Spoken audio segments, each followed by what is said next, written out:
ଧନୁ ରାଶି 2025 ମସିହା ଅଗଷ୍ଟ ମାସ ପାଇଁ ଧନୁ ରାଶିର ମାସିକ ରାଶିଫଳ।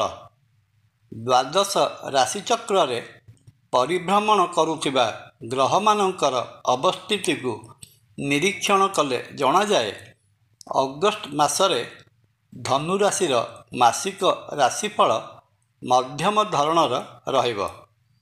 ଜୟ ଜଗନ୍ନାଥ। ନମସ୍କାର, ମୁଁ ତପନ ଡାଇଜେଷ୍ଟକୁ ଆପଣଙ୍କୁ ସ୍ୱାଗତ।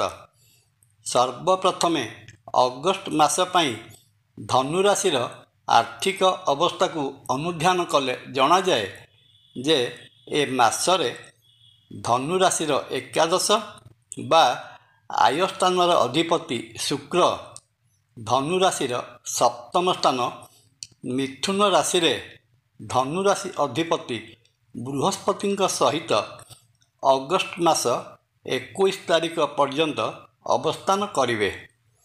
ଧନୁ ରାଶିର ଅଧିପତି ବୃହସ୍ପତି ଆୟ ଭାବର ଅଧିପତି ଶୁକ୍ରଙ୍କ ସହିତ ଏକତ୍ର ରହି ଧନୁ ରାଶି ଉପରକୁ ଉଭୟ ଗ୍ରହ ଦୃଷ୍ଟି ପ୍ରଦାନ କରୁଥିବାରୁ ଏହି ସମୟରେ ଧନୁ ରାଶିର ଆୟ ଆଶାଠାରୁ ଅଧିକା ରହିବ।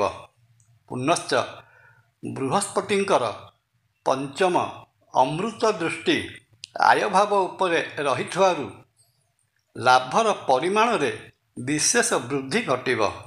ବିଭିନ୍ନ ସୂତ୍ରରୁ ଓ ବିଭିନ୍ନ ଉପାୟରେ ଧନର ସ୍ରୋତ ବହିଚାଲିବ। ଇନକମ୍ କରିବା ପାଇଁ କରୁଥିବା କୌଣସି ପରିଶ୍ରମ କେବେ ବି ବ୍ୟର୍ଥ ଯିବ ନାହିଁ। ଧନୁ ରାଶିର ଦ୍ୱିତୀୟ ଧନଭାବର ଅଧିପତି ଶନି ଚତୁର୍ଥ ଭାବରେ ମୀନ ରାଶିରେ ବକ୍ରୀ ଅବସ୍ଥାରେ ଗୋଚର କରୁଥିବାରୁ ସଞ୍ଚିତ ଧନର ପରିମାଣରେ ବିଶେଷ ବୃଦ୍ଧି ଘଟିବ ନାହିଁ। କହିବାର ଅର୍ଥ ହେଲା ଅଗଷ୍ଟ ମାସରେ ଧନୁ ରାଶିର ଆୟ ଯଥେଷ୍ଟ ପରିମାଣରେ ହେବା ସଙ୍ଗେ ସଙ୍ଗେ ତେବେ ବି ଧନୁରାଶିଜାତ ବ୍ୟକ୍ତି ଧନ ସଞ୍ଚୟ କରି ରଖିବାରେ ଅସମର୍ଥ ହେବେ। ଅଗଷ୍ଟ ମାସରେ ଧନୁ ରାଶିର କ୍ୟାରିୟର ବା କର୍ମକ୍ଷେତ୍ର କଥା ଚିନ୍ତା କଲେ ଜଣାଯାଏ ଯେ ଏ ମାସରେ ଧନୁ ରାଶିର ଦଶମ ବା କର୍ମକ୍ଷେତ୍ରର ଅଧିପତି ବୁଧ ଅଷ୍ଟମ ସ୍ଥାନରେ ଅବସ୍ଥାନ କରିବେ। ଗ୍ରହ ଜଗତରେ ବୁଧ ଏକମାତ୍ର ଗ୍ରହ ଯାହାଙ୍କୁ କି ଅଷ୍ଟମ ଦୋଷ ଲାଗେ ନାହିଁ। ଏହା ସହିତ ଦଶମ ସ୍ଥାନରେ ମଙ୍ଗଳ ମାସ ସାରା ବିରାଜମାନ କରିବେ। ବୁଧ ମହାଗ୍ରହଙ୍କ ଯୋଗୁଁ କର୍ମକ୍ଷେତ୍ରରେ କରୁଥିବା କର୍ମ ସବୁ ଶୀଘ୍ର ଶେଷ କରିବା ପାଇଁ ଧନୁରାଶିଜାତ ବ୍ୟକ୍ତି ଇଚ୍ଛା କଲାବେଳେ କାର୍ଯ୍ୟ ସମାପ୍ତ କରିବା ପାଇଁ ଅହେତୁକ ବିଳମ୍ବ ଦେଖାଯିବ। କାରଣ ଦଶମ ଭାବସ୍ଥ ମଙ୍ଗଳଙ୍କ ଉପରକୁ ଶନିଙ୍କ ଦୃଷ୍ଟି ରହିଅଛି। ଏହା ସହିତ କର୍ମ ଭାବରେ ମଙ୍ଗଳଙ୍କ ଉପସ୍ଥିତି କର୍ମକ୍ଷେତ୍ରରେ ଉତ୍ତେଜନାମୂଳକ ପରିସ୍ଥିତି ମଧ୍ୟ ସୃଷ୍ଟି କରିପାରେ। ବାଣିଜ୍ୟ ବ୍ୟବସାୟରେ ଲିପ୍ତ ଧନୁରାଶିଜାତ ବ୍ୟକ୍ତି ସରଳ ଓ ସତ୍ ଭାବରେ ନିଜର ବ୍ୟବସାୟ ଚଳାଇ ଆସୁଥିଲେ ମଧ୍ୟ ଅଧସ୍ତନ କର୍ମଚାରୀ ହାତ ସଫେଇ ଦେଖାଇ ପାରନ୍ତି, ଯାହାକୁ କି ନେଇ କଥାବାର୍ତ୍ତାରେ ଉଚ୍ଚବାଚ ହୋଇପାରେ।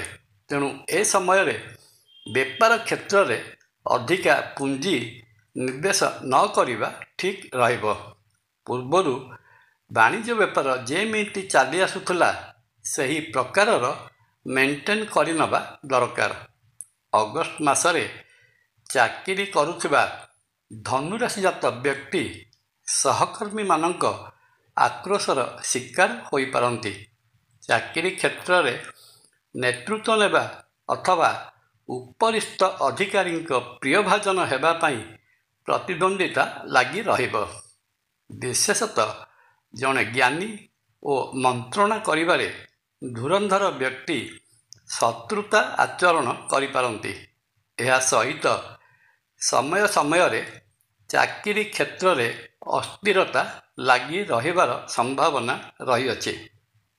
ମାସର ଦ୍ୱିତୀୟାର୍ଦ୍ଧରେ ସୂର୍ଯ୍ୟ ନିଜ ରାଶି ସିଂହ ରାଶିରେ ପ୍ରବେଶ କଲେ ସରକାରୀ ଚାକିରିରେ ଥିବା ବ୍ୟକ୍ତିଙ୍କର ଭାଗ୍ୟୋଦୟ ହୋଇପାରେ। ପ୍ରମୋସନ୍ ମିଳିବା ସହିତ ଉପରିସ୍ଥ ଅଧିକାରୀଙ୍କର ପ୍ରଶଂସାର ପାତ୍ର ହେବେ। ପାରିବାରିକ ଦୃଷ୍ଟିକୋଣରୁ ଦେଖିବାକୁ ଗଲେ ଜଣାଯାଏ ଅଗଷ୍ଟ ମାସରେ ଧନୁରାଶିଜାତ ବ୍ୟକ୍ତିଙ୍କର ଦ୍ୱିତୀୟ ପରିବାର ସ୍ଥାନର ଅଧିପତି ଶନି ଚତୁର୍ଥ ଭାବ ମୀନ ରାଶିରେ ବକ୍ରୀ ଭାବରେ ଅବସ୍ଥାନ କରୁଛନ୍ତି। ଏ ମାସରେ ଶନିଙ୍କର ସ୍ଥିତି ଠିକ୍ ରହିନଥିବାରୁ ପରିବାର ଭିତରେ ପାରିବାରିକ ସମସ୍ୟା ଲାଗି ରହିବ। ଆର୍ଥିକ ବୋଝକୁ ନେଇ ପରିବାରର ସଦସ୍ୟଙ୍କ ମଧ୍ୟରେ ତିକ୍ତତା ସୃଷ୍ଟି ହୋଇପାରେ। ସାମାନ୍ୟ କଥାବାର୍ତ୍ତା ମଧ୍ୟ ଜଟିଳ ପାରିବାରିକ ସମସ୍ୟା ଆଣିବାର ସମ୍ଭାବନା ରହିଅଛି। ଶନିଙ୍କ ଉପରକୁ ମଙ୍ଗଳଙ୍କ ଦୃଷ୍ଟି ପରିବାରରେ ପୈତୃକ ସମ୍ପତ୍ତିକୁ କେନ୍ଦ୍ର କରି ଝମେଲା ସୃଷ୍ଟି କରିବାର ସମ୍ଭାବନା ରହିଅଛି। ଏହି ପାରିବାରିକ ବିବାଦର ଘଟଣା ଥାନା କୋର୍ଟ କଚେରୀ ପର୍ଯ୍ୟନ୍ତ ମଧ୍ୟ ପହଞ୍ଚିବାର ସମ୍ଭାବନା ଦେଖାଯାଏ। ଅବଶ୍ୟ ଧନୁରାଶିର ତୃତୀୟ ଭାବରେ ଅବସ୍ଥିତ ରାହୁ ଭ୍ରାତୃ ବିବାଦ ଘଟଣା ମଧ୍ୟ ଘଟାଇପାରେ। ବନ୍ଧୁ ଓ ପରିଜନମାନଙ୍କ ହସ୍ତକ୍ଷେପରେ ଏହିସବୁ ଘଟଣାର ସମାଧାନ ହୋଇଯିବାର ବହୁତ ସମ୍ଭାବନା ରହିଅଛି। ପ୍ରେମ ଓ ପରିଣୟ ଦୃଷ୍ଟିରୁ ଅଗଷ୍ଟ ମାସଟି ଧନୁରାଶିଜାତ ବ୍ୟକ୍ତିଙ୍କ ପାଇଁ ବିଶେଷ ଭଲ ଫଳ ଦେବ ନାହିଁ। ଧନୁରାଶିର ପଞ୍ଚମ ପ୍ରେମ ସ୍ଥାନର ଅଧିପତି ମଙ୍ଗଳ ଦଶମ ସ୍ଥାନରେ ରହିଥିବାରୁ ପ୍ରେମ କ୍ଷେତ୍ରରେ ଉଗ୍ରତା ପ୍ରଦର୍ଶନ କରିବାକୁ ପଛେଇବେ ନାହିଁ। ପୁଣି ମଙ୍ଗଳଙ୍କ ଉପରେ ଶନିଙ୍କର ଦୃଷ୍ଟି ରହିଥିବାରୁ ନିଜ କଥାବାର୍ତ୍ତାରେ ସଂଯମତା ନ ରହିବା କାରଣରୁ ପାର୍ଟନରଙ୍କ ମନରେ ବିରକ୍ତି ଭାବ ଆସିପାରେ। ଅଯଥା କଥାକୁ ନେଇ ମନ ଭିତରେ ତିକ୍ତତା ବଢ଼ିବାର ସମ୍ଭାବନା ରହିଥିବାରୁ ଏ ମାସରେ କଥାବାର୍ତ୍ତା ଯେତେ କମ୍ କରିବେ ସେତେ ଭଲ ହେବ। ଧନୁରାଶି ଉପରକୁ ବୃହସ୍ପତି ଓ ପ୍ରେମର କାରକ ଗ୍ରହ ଶୁକ୍ରଙ୍କର ଦୃଷ୍ଟି ରହିଥିବାରୁ ଲଭ୍ ଲାଇଫ୍ରେ ସମସ୍ୟା ସୃଷ୍ଟି ହେଲେ ମଧ୍ୟ ତାହା ବିଶେଷ ଅସୁବିଧା ସୃଷ୍ଟି କରିବ ନାହିଁ। ଅଗଷ୍ଟ ମାସରେ ଅବିବାହିତ ରହିଥିବା ପୁଅ ଓ ଝିଅମାନଙ୍କ ପାଇଁ ହୁଏତ ବିବାହ ପ୍ରସ୍ତାବ ଆସିପାରେ, କିନ୍ତୁ ପ୍ରେମ ବିବାହ ପାଇଁ ସମୟ ଅନୁକୂଳ ନାହିଁ। ସ୍ୱାସ୍ଥ୍ୟ ଦୃଷ୍ଟିରୁ ଦେଖିବାକୁ ଗଲେ ଅଗଷ୍ଟ ମାସଟି ଧନୁରାଶି ପାଇଁ ବେଶ୍ ଅନୁକୂଳ ରହିବ।